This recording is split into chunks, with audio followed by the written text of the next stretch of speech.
藏海，你受苦了。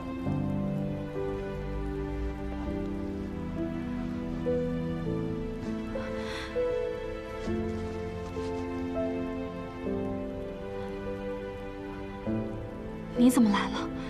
你别为我做傻事。别担心，我是名正言顺走进来的。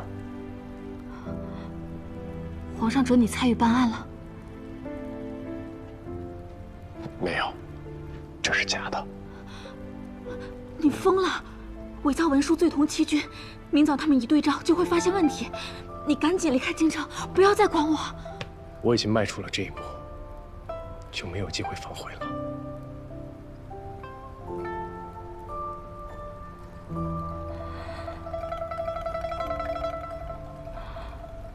对于东夏，我现在已经是一个废人了，如今只怕是必死无疑。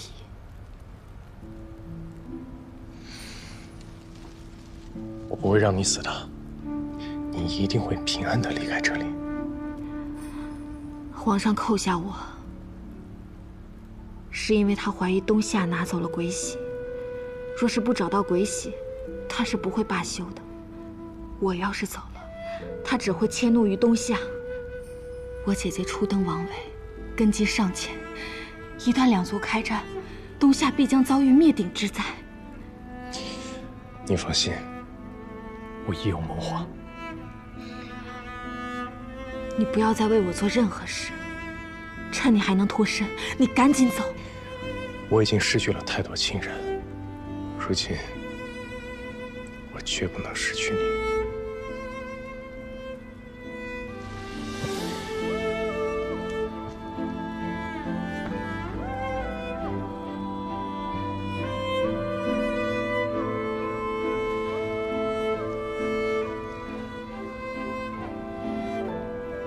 等我。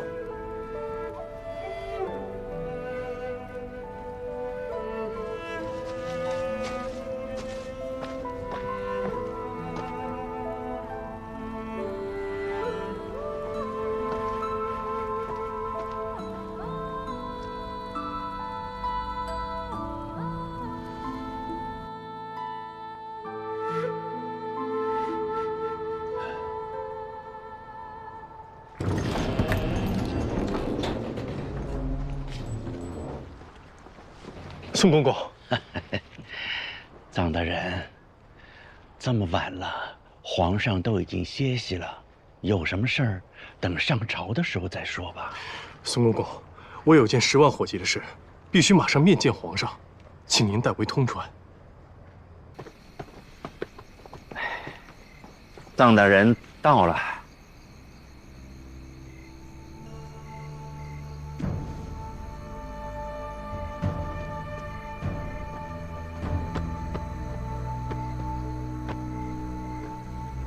臧大人，请吧。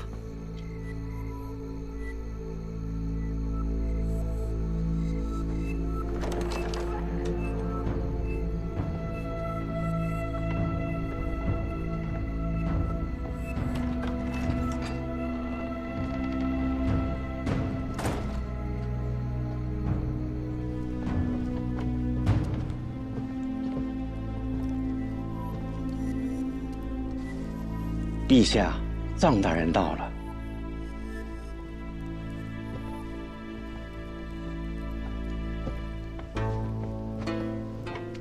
罪臣臧海叩见陛下。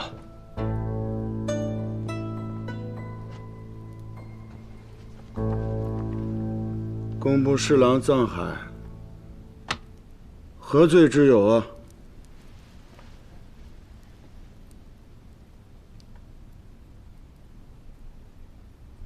说，陛下丢的那样东西。住口！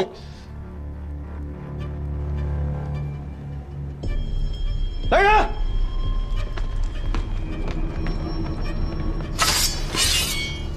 把他给朕绑起来。是。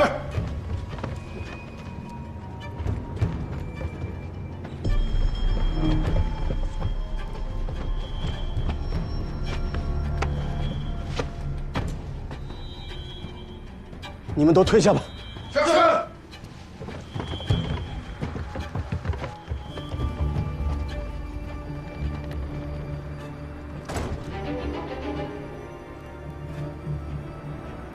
现在你可以说了。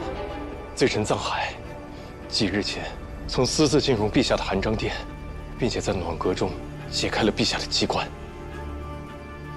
拿走了龟玺。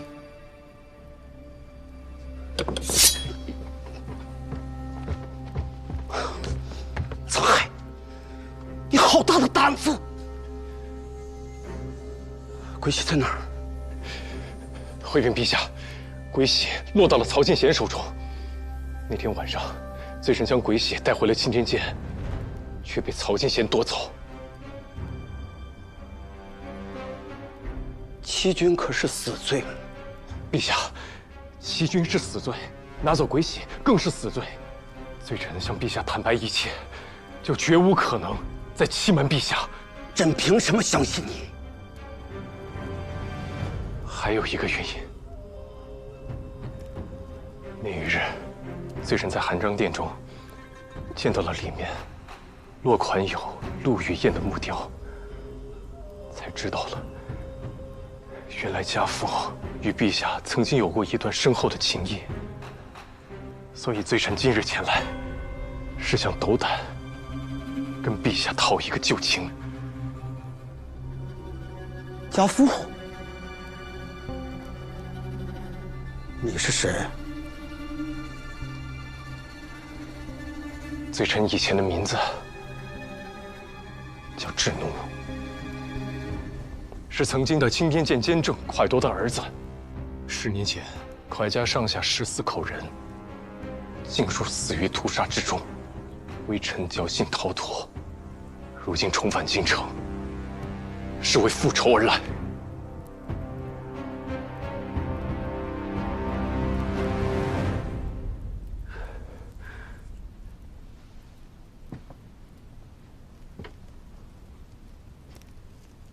你抬起头来。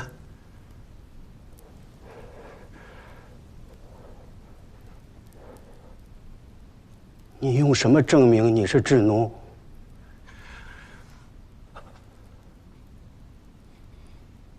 小时候，家父常在家中摆弄一个鹿的木雕。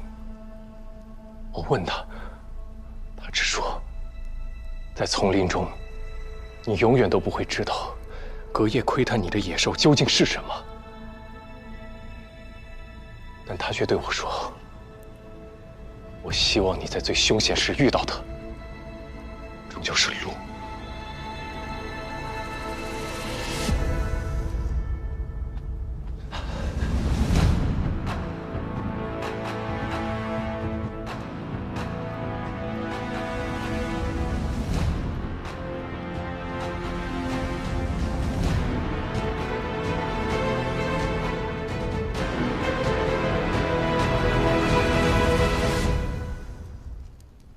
那只鹿现在在哪儿？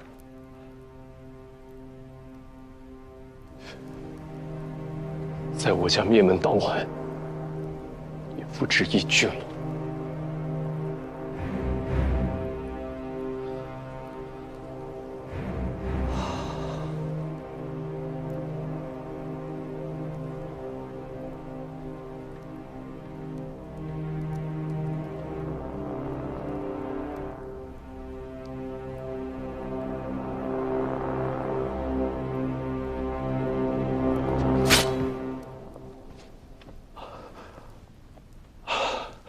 你父亲为你挣了这条命，起来吧。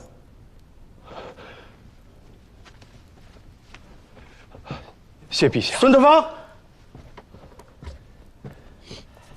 陛下，立刻派人去曹府，府上一个人都不许放走，上上下下给朕仔细的搜。是陛下。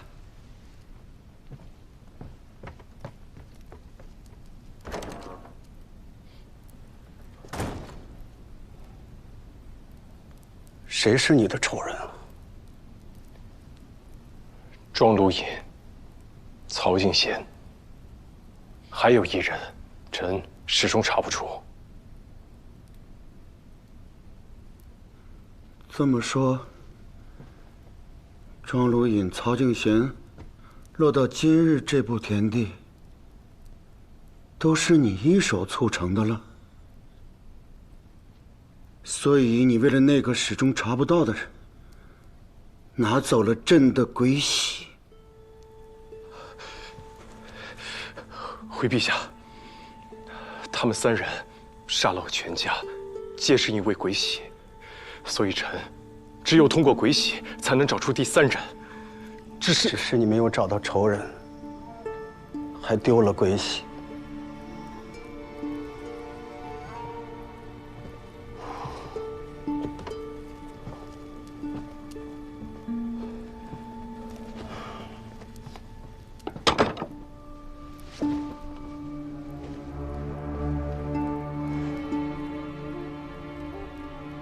所以这么多年来，他们一直在寻找鬼玺。庄卢隐当年杀了我全家之后，不甘心空手而归，还剥了我父母的人皮，挂在侯府的地窖里，并且让楚怀明利用职位之便四处寻找，而曹敬贤则是利用都尉司四处打探鬼玺的影踪，并在多年前安排他的义子藏身于青天剑，直到微臣将鬼玺带出。如果他们从一开始就知道鬼玺在陛下手中，也许一切都会不同。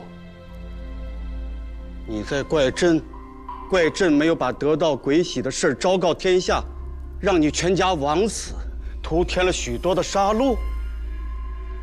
臣不敢。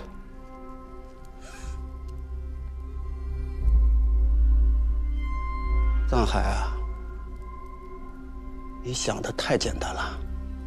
即便朕昭告天下，他们依然不会罢休。陛下是否愿意为臣解惑？你想知道当年发生了什么事儿？第3个仇人，臣苦苦追寻。若是陛下能将当年的事告诉微臣，也许微臣可以找出此人。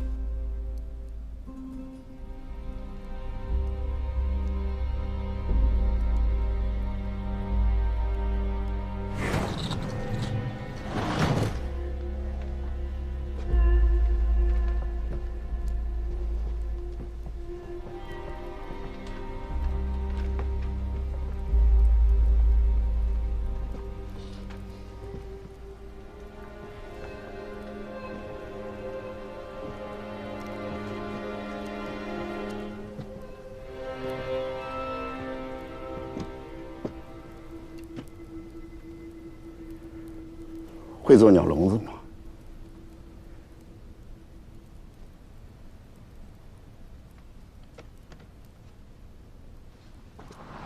朕与你父亲相识在朕还是皇子的时候，朕喜欢木作法事，先皇疼爱朕，特许蒯夺做朕的伴读。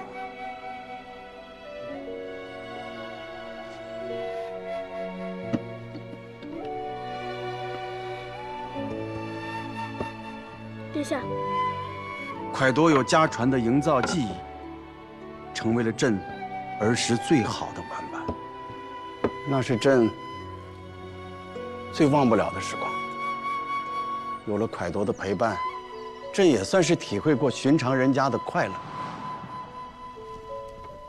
5和20年，多年的储位之争，终于尘埃落定。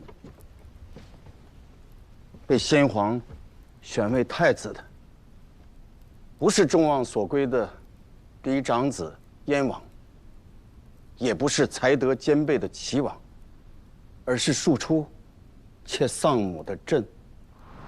兹刻遵出诏，载机典礼，抚顺舆情，警告天地，授以金册，立为太子，以重万年之头。至此，朕不能再学习木艺，而是由太子少师教授帝王之术。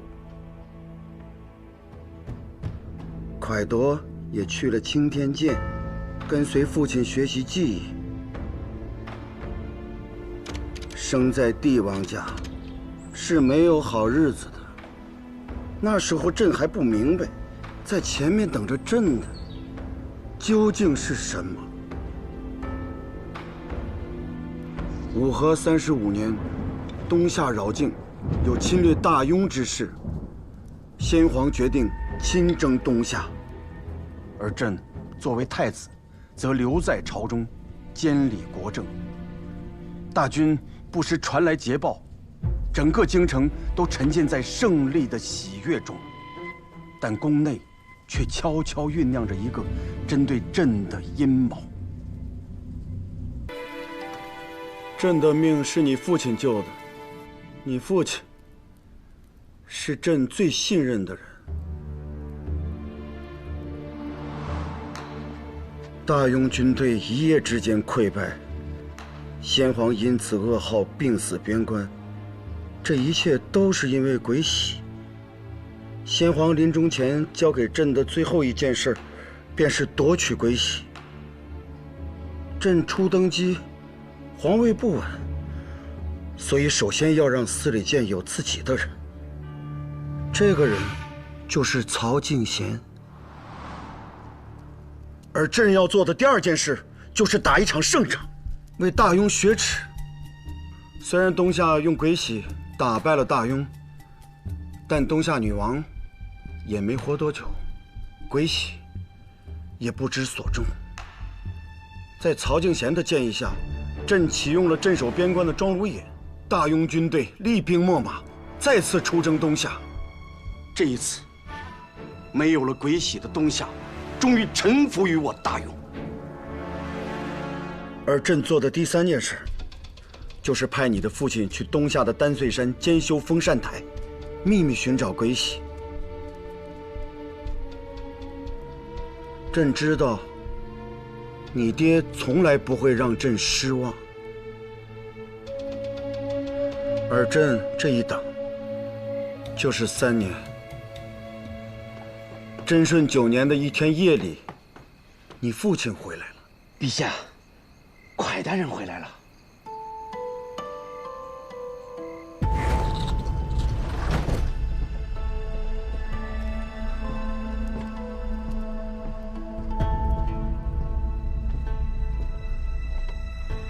陈蒯夺，拜见陛下。快起来，快起来！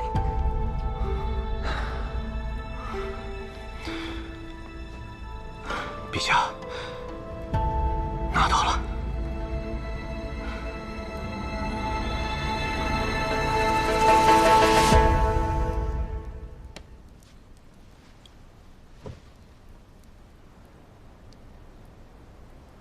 这就是鬼玺。正是。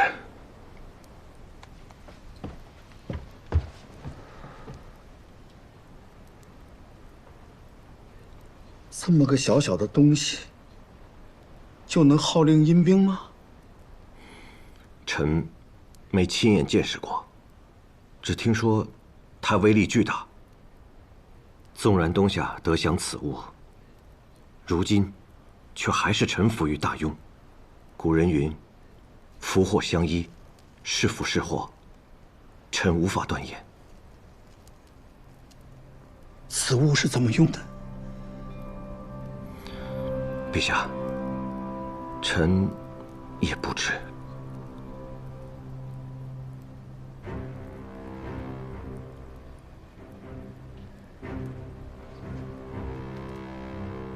你可知道，把这个东西放在手里是什么感觉？朕再也不惧怕任何人，天下尽入朕构中。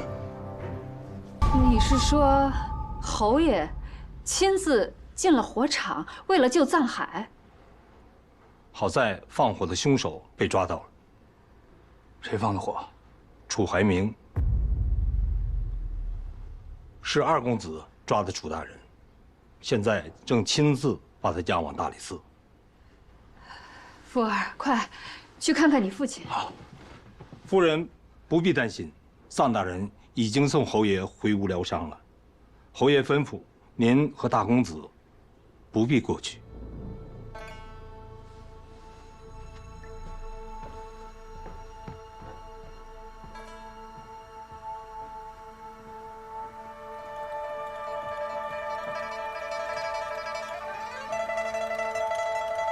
福儿，我们被人捷足先登了。这个时候守在你父亲身边的，不应该是你吗？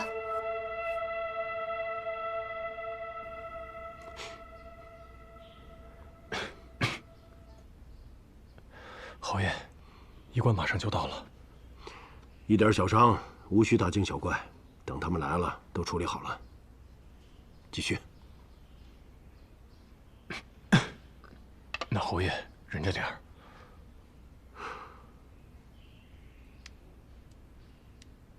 果然如你所言，大将军殉国，大庸折损了一名大将。不瞒你说，本侯倒是松了一口气。这几天一直在想，这将星会不会是本侯？侯爷多虑了，小人曾经跟您说过，侯爷吉人自有天相。本侯征战沙场几十年，从没怕过死，但在京城住久了，心就和从前不一样了。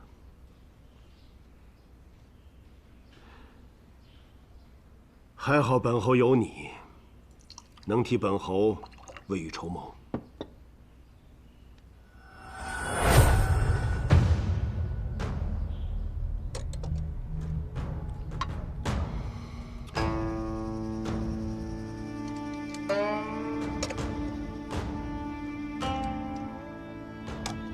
侯爷，小人一介布衣，承蒙您看得上，才能为侯府出谋划策。今日若不是您出手相救，恐怕小人已死于火中。子海，本侯之前一直把你当幕僚看待，兵是兵，将是将。但今日从火场救你出来后，我才发觉，原来本侯早就当你是自家人了。之前这样对你，那是情急所致，别怪我。小人不敢，都怪小人先斩后奏。行了，你也是为本侯着想，你说的我也能听得明白。我很难去信任一个人，别辜负了我。小人定不负侯爷厚望。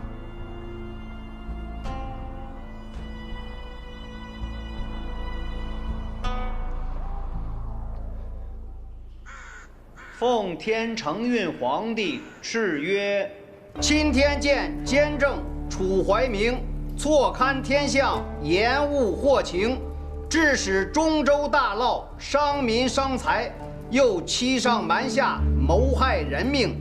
今罢免官职，贬为庶人，流放3000里，刑前杖责50，即刻行刑。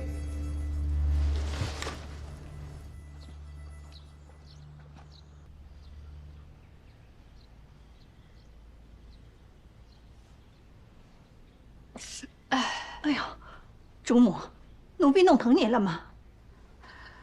不关你的事儿，我头疼。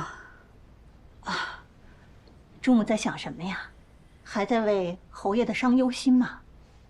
管家说了，侯爷这伤啊，不碍事了。我是在想，藏海和庄之行。主母想这2个人做什么呀？免得劳累了心神。之行先是在布打球赛上露了脸，得了侯爷欢心。知府从闻，他便习武，摸准了侯爷心心念念，要一个能继承庄稼基业，靠武功光耀门楣的儿子。而他又那么恰巧抓住了放火的楚怀明，不但自己立了功，还帮了藏海。这一步步精准缜密，错误一算。难道是二公子突然开窍了？我担心他是跟藏海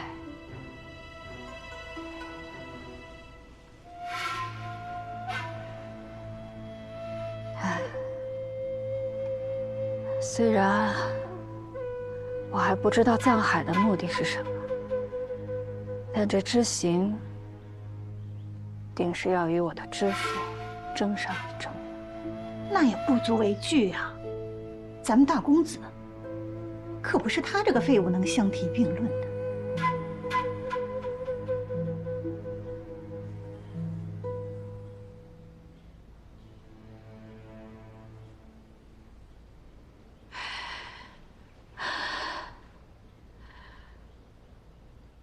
这是妾身亲手为侯爷煲的参汤，里面放了桂心和甘草，引血化脓，喝下去，伤口也能好得快些。侯爷休息得如何？伤口还疼吗？昨夜您不让妾身来照料，妾身担忧了一整晚。一点小伤，并无大碍。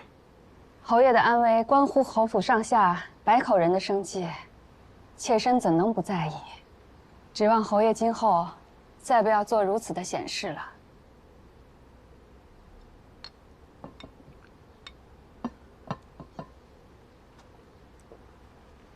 侯爷待属下如此宽厚，是我们侯府一门之福。可不知为何，妾身心里一直安稳不下来。有什么好担心的？自从藏海进府之后，侯爷身边的可用之人越来越少。先是杨真和瞿娇，现在连楚怀明也入了狱。侯爷仔细想想，这桩桩件件，最得意的人是谁呢？难道不就是那藏海吗？您一心待他，可他怎么尽做些排除异己之事呢？排除异己，夫人，你是这么认为的？藏海一进府，便跟知行走得亲近，恐怕是看准了知行这孩子生性淳朴，喜欢结交朋友。昨日楚怀明竟能被知行所擒，怎么偏偏会这么巧呢？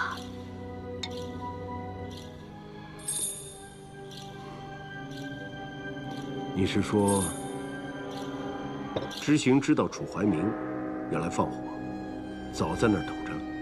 这背后怕是有高人指点，否则之前怎么会突然拿下不打球的冠手呢？夫人，你是侯府主母，容得下知府出息，怎么知行出息了就容不得呢？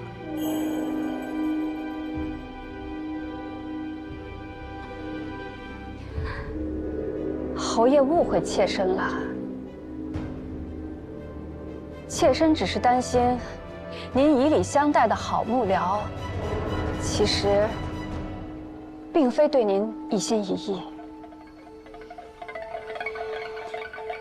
夫人说的我都明白了，你先下去吧。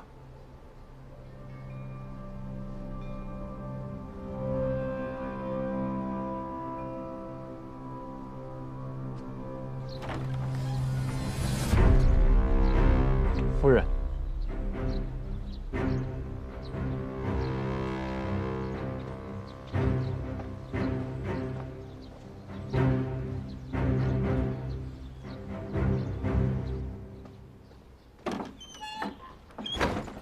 侯爷，刚才说的都听到了吧？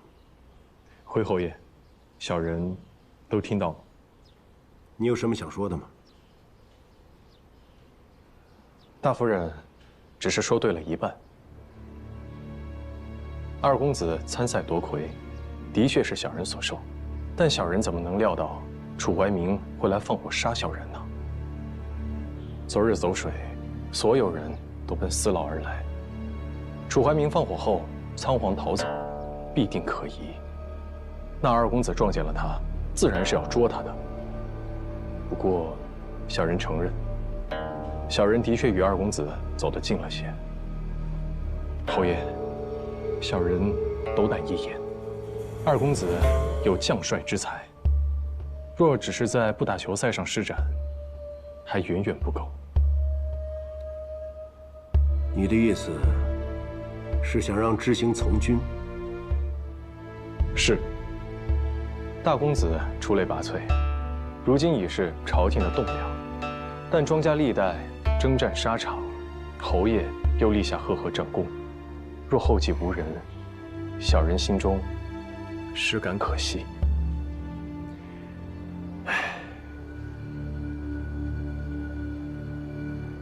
知府确实不是行武的好料子，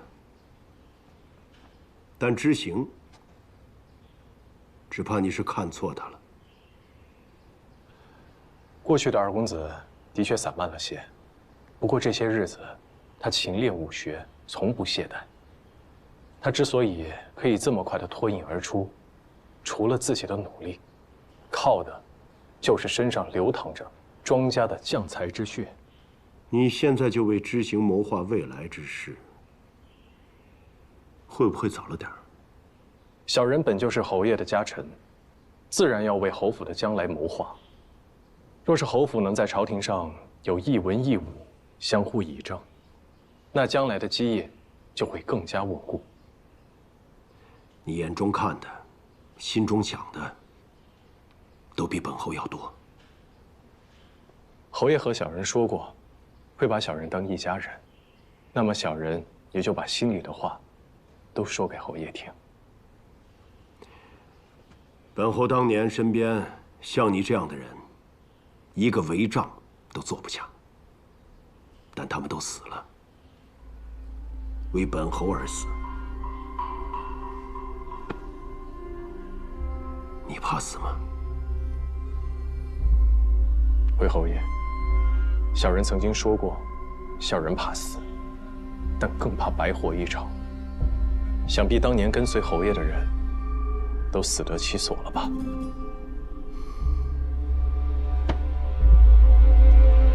今天让你来是有件事。钦天监监正的位置空了出来。我问你，这个差事，你想不想做？小人不必犹豫，你若想做，本侯自会为你谋划。但凭侯爷吩咐。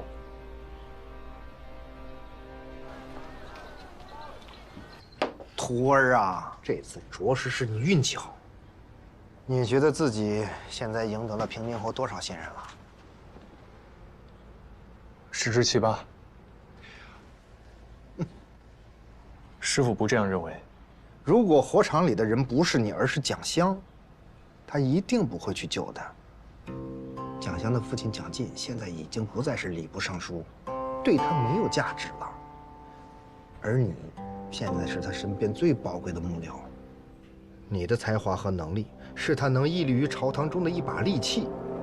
他救你，那是在救自己的私产而已。至于他对你说的那番话呀，就是想收买人心罢了。如今看来，平津侯愿与你交心，是个好事。但你更要注意分寸，多一分是愉悦，少一分是怠慢，这就难上加难了。师父希望你能够成为他身边最信任、最依赖的人。平津侯所有的心事都会对你毫无保留。我跟平津侯非亲非故，我可以做到让他信任我，但是要让他依赖我，没在他身边待个10年8年，怎么可能做得到？连杨真也没做到啊。每个人都有痛苦和迷惘，知易行难，平津侯也不例外。你要想获得他对你的依赖，就要为他排忧解难。那平津侯的痛苦是什么？这就关乎到那个已经从庄家消失的人了。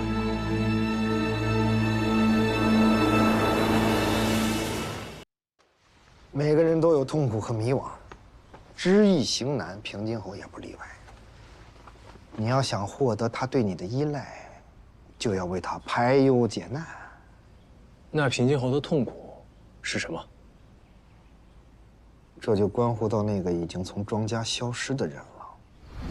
沈婉是庄如隐父亲旧部的女儿，和庄如隐从小青梅竹马。但为了重振庄家，庄如隐放弃了沈婉，娶了礼部尚书蒋进的女儿蒋襄，从此平步青云，建功立业。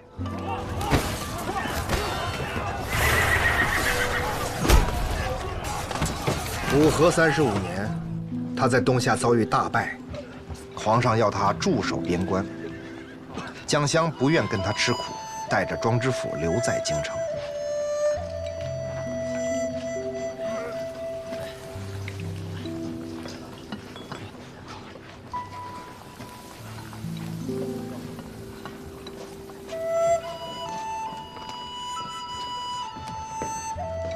站住！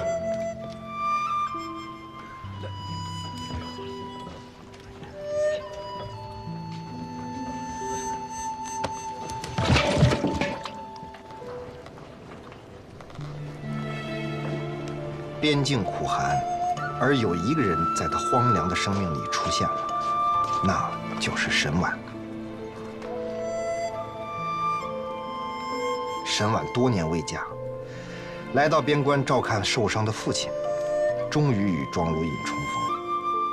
两人在边关厮守，并诞下爱子庄之行。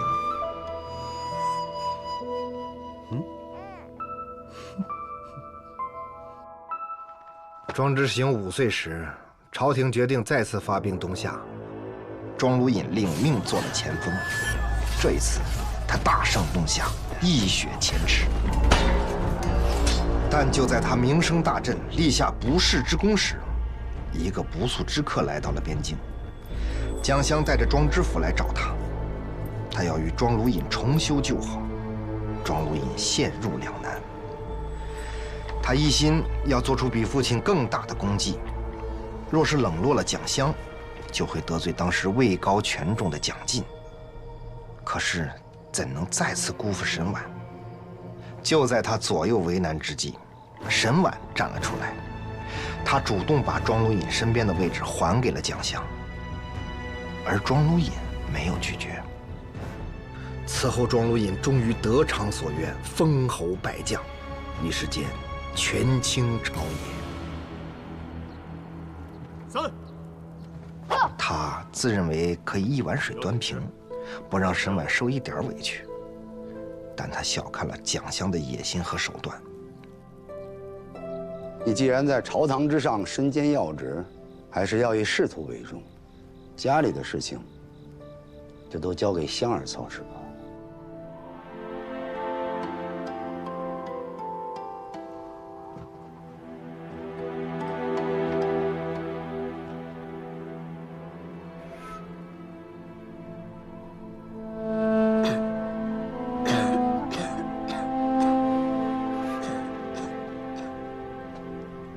蒋襄一点一点离间了他和沈婉，最终让庄如隐相信沈婉红杏出墙，在他的默许下，毒杀了他。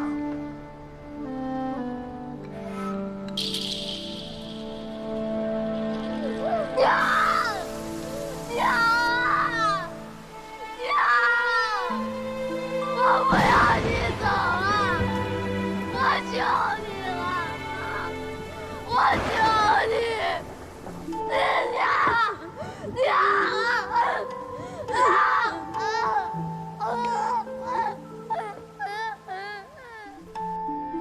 大恩如大仇，没有人愿意背负你一生的恩情。长久无法偿还的恩情，最后不是变得心安理得，就是变成了怨恨。这天下间，通常都是自私的人活得更加快乐，但他为什么唯独解不开这个结呢？哎，他究竟是放不下当年的沈婉，还是愧对曾经意气风发的自己？谁也说不清楚了。所以他不愿意分一点父爱给庄之行，因为他一旦见到他，就会想起曾经卑劣的自己。这种痛苦越是隐藏，扎根越深。哪个强者愿意自己内心有这样的弱点呢？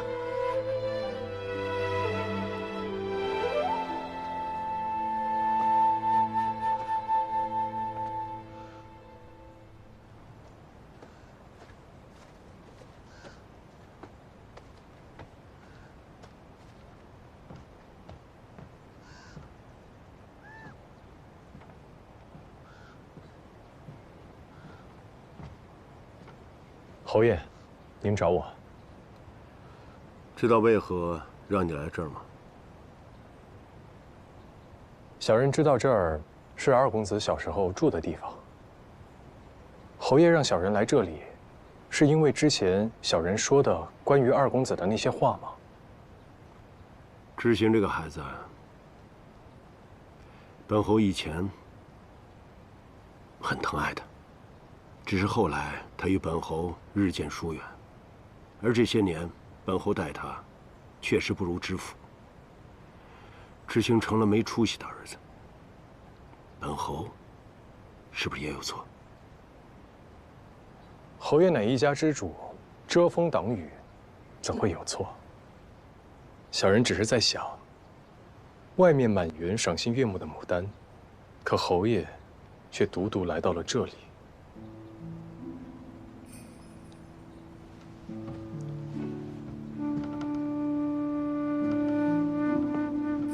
本侯以前认识一个穷花匠，以种梅为生，梅花价廉，时间久了就越来越清贫，甚至不够养活自己。后来他发现世人甚爱牡丹，价格自然高昂，他改种牡丹，过上了丰衣足食的日子。可他告诉本侯，他更钟爱、更愿意栽培的还是梅花，但为时已晚。花圃里的梅花因无人照料，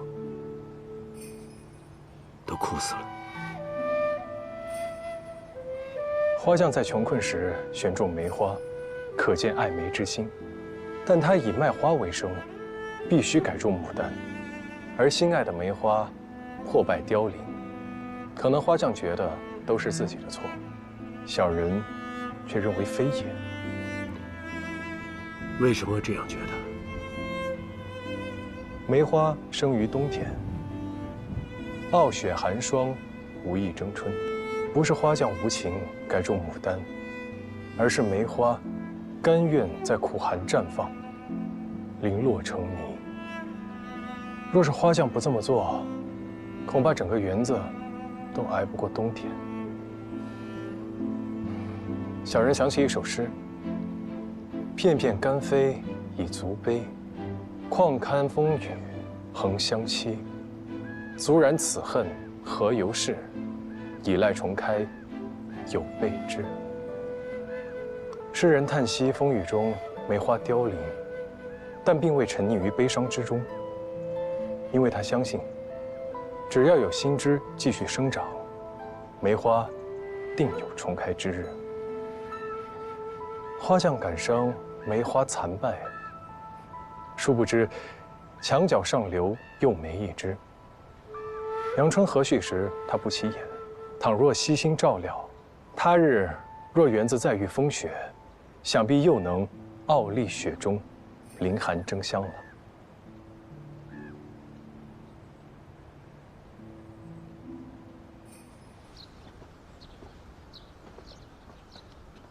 先生之前跟我爹说什么了？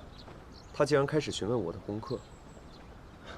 侯爷想必有意栽培你了，往后他对你的关爱会比庄知府还要多。因为你，他才愿意与我亲近些。我说了什么根本不重要，重要的是你在侯爷眼里是一个什么样的儿子。所以今后你更要勤学苦练，不可掉以轻心。是。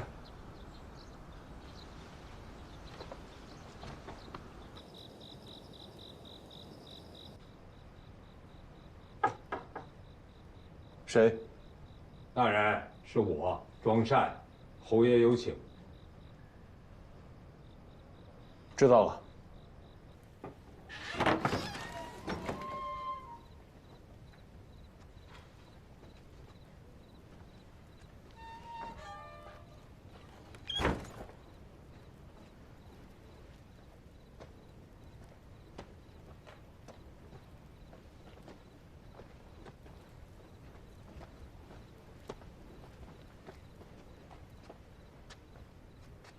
侯爷在里面，臧大人，请。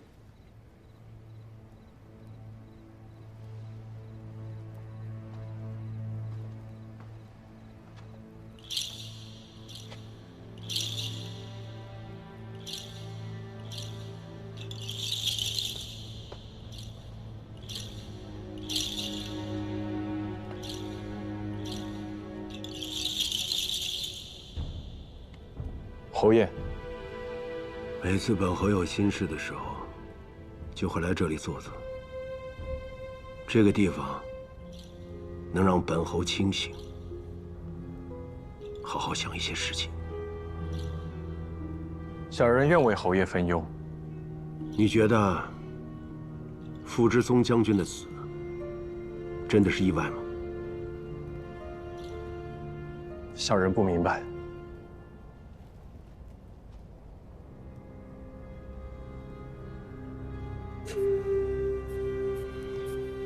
狡兔死，走狗烹，飞鸟尽，良弓藏。哪怕你有千秋功绩，也抵不过帝王无情。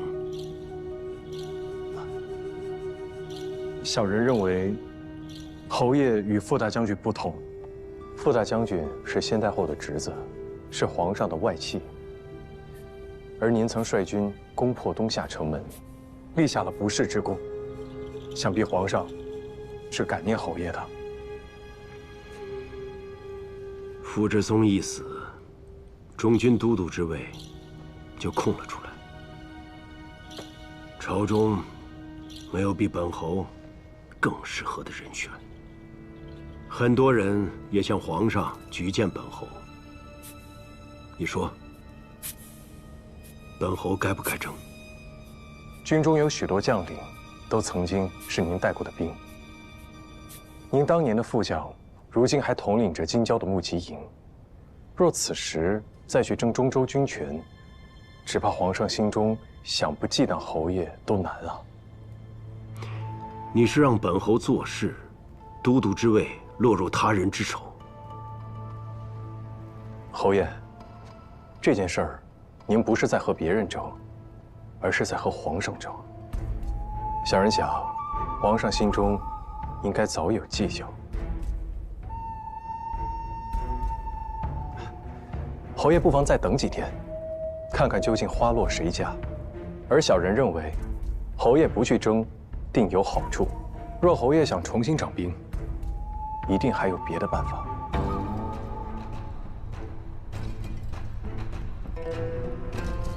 本侯要你为我做一件事。侯爷，请吩咐。这件事情一旦知道，将没有回头路。你要想清楚。藏海粉身碎骨，万死不辞。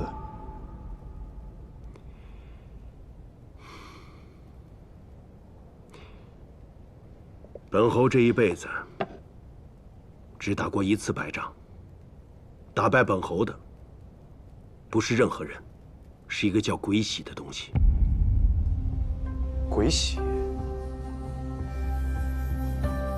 武和35年，先帝率大军出兵东夏，本侯当时任先锋将军，攻破了东夏多个城池，横扫大半疆土。然而就在即将攻入王都之时，发生了一件诡异之事。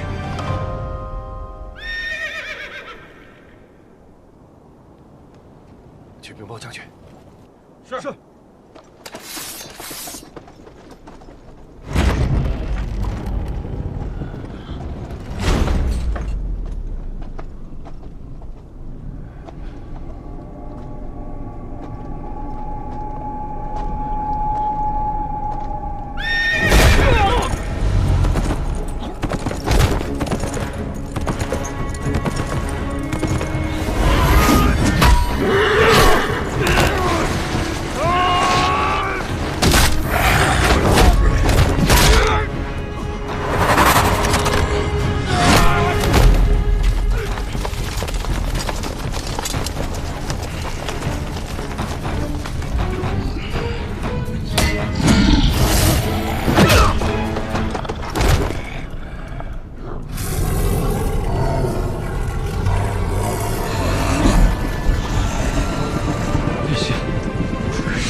东夏女王祭出一样至宝——鬼玺。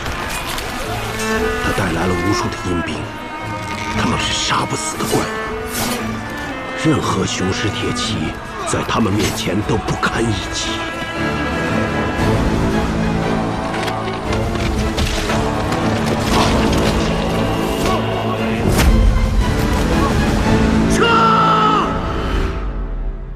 所以本侯发誓，一定要找到鬼玺。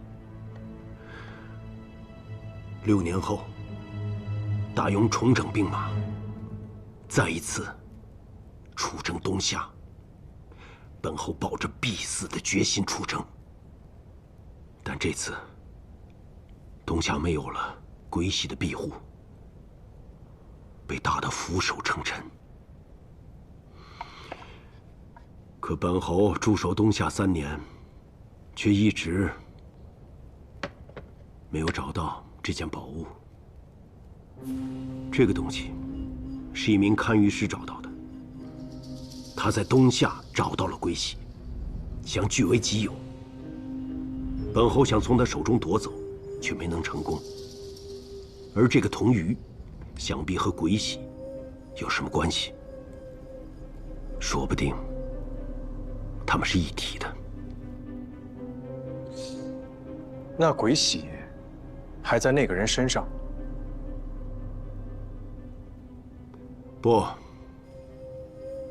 不在他身上，而他已经死了。那是他的命。敢拿侯爷的东西，他必须死。10年了，我找遍了所有的地方，却始终找不到。本来心都淡了，可现在有了你，就不一样了。侯爷是想让我助您找到鬼玺？没错。藏海愿为侯爷效犬马之劳。这件事情就交给你了。是。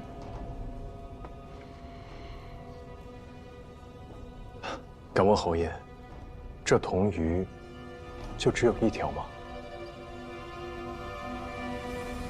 什么意思？小人幼时随师傅学习堪舆之术，对东夏文明有所涉猎。这东夏最初是以渔猎为生，所以鱼便成为了他们的图腾。这铜鱼，小人虽未见过，但东夏的鱼图腾，小人倒是见了不少。画中的鱼儿都是成群出现，寓意丰年富饶，所以小人才会有此疑问。果然见识不凡，心思机敏。没错，这铜鱼不止1条。本侯就知道，你果然是做成这件事的不二人选。那其他的铜鱼，需要小人一并找寻吗？别的铜鱼你不用管，本侯都有数。你只要记住，等你找到鬼玺，本侯必不会亏待你。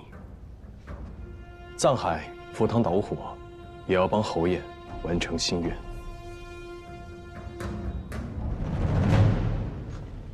鬼玺，我曾听闻过一些流传在东夏的传说，它被称为昆仑圣母的恩赐，东夏君王的秘宝。可那都是一些虚无缥缈的说法呀！我一直以为那东西只存在于传说中，大庸都无人知晓。没想到竟被你爹找到，还带了回来。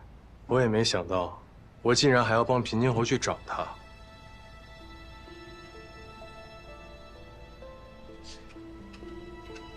平津侯密室里的铜鱼，你还记得吗？昨夜我趁机向他打听另外2条的下落。他说他全都有数，看来我猜的没错，就在其他2个仇人手里。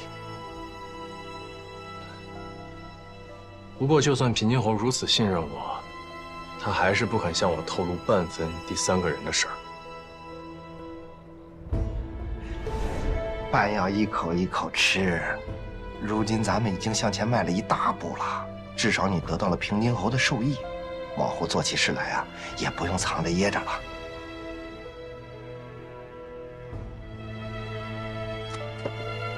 师傅，您说鬼玺真的存在吗？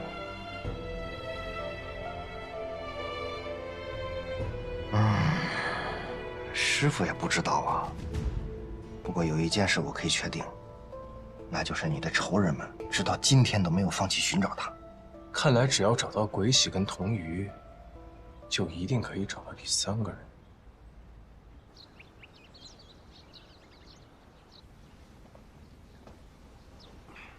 侯爷、夫人，张海，快坐。坐。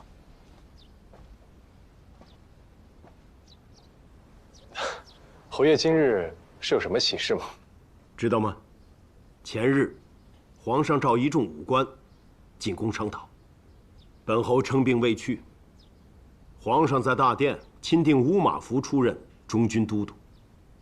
那些为了中州军权闹得不可开交的武官们，皆被降职责罚。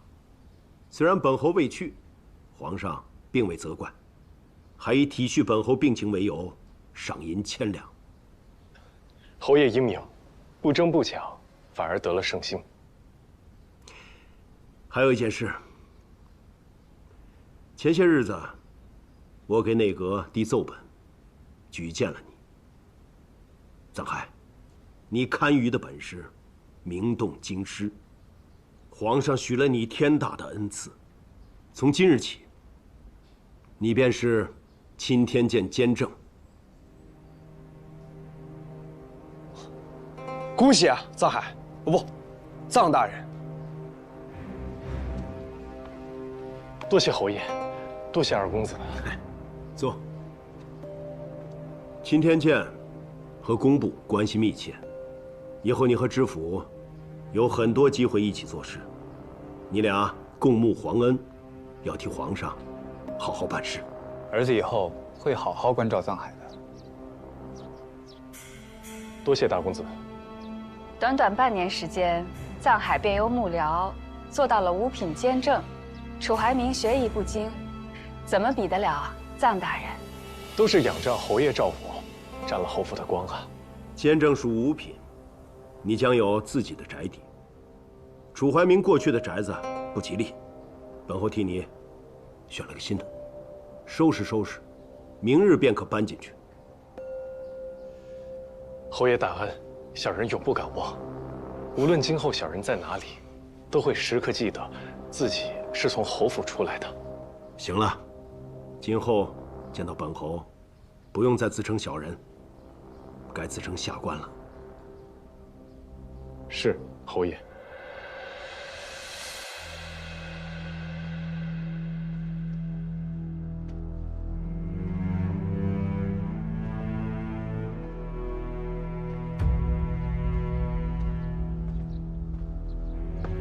大人，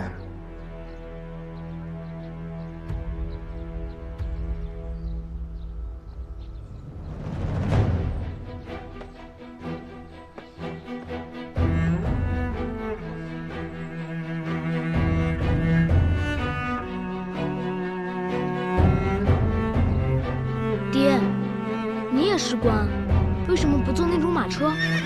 坐马车的是官，2条腿走路的也是官。况且，习惯了坐那种马车，就懒得走路，再也下不来了。